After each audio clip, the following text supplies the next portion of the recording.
தினம்தோறும் விளக்கேற்ற நல்ல எண்ணெய் இதயம் நல்லெண்ணெய். திருப்பரங்குன்றம் விவகாரத்தில் நீதிபதி GR சுவாமிநாதன் பிறப்பித்த உத்தரவுக்கு எதிராக தமிழக அரசின் மேல்முறையீட்டு மனு ஏற்கப்பட்டுள்ளது. திருப்பரங்குன்றம் மலையில் CISF வீரர்கள் பாதுகாப்புடன் 10 பேர் சென்று கார்த்திகை தீபத்தை ஏற்றலாம் என்று நீதிபதி GR சுவாமிநாதன் உத்தரவிட்டார். ஆனால் அதற்கு காவல்துறை மறுப்பு தெரிவித்தது. இதனால் இந்து முன்னணியினருக்கும் காவல்துறையினருக்கும் இடையே வாக்குவாதம் ஏற்பட்டது.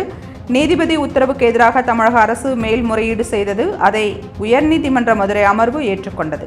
அரசு தரப்பில் மேல்முறையீடு செய்துள்ளதால் உத்தரவு வரும் வரை தீபம் ஏற்ற அனுமதிக்க முடியாது என்று CISF வீரர்களிடம் காவல் ஆணையர் தெரிவித்ததாக தகவல் வெளியாகியுள்ளது.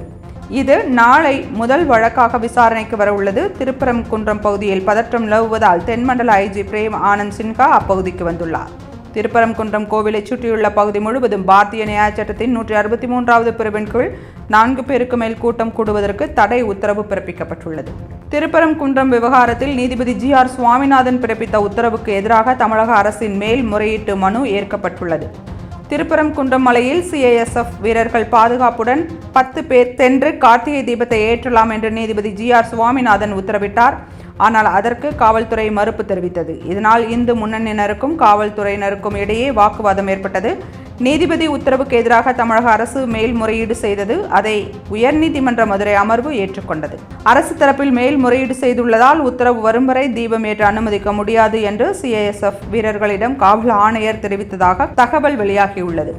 இது நாளை முதல் வழக்காக விசாரணைக்கு வர உள்ளது. திருப்பரங்குன்றம் பகுதியில் பதற்றம் நிலவுவதால் தென்மண்டல IG பிரேம் ஆனந்த் சின்ஹா அப்பகுதிக்கு வந்துள்ளார்.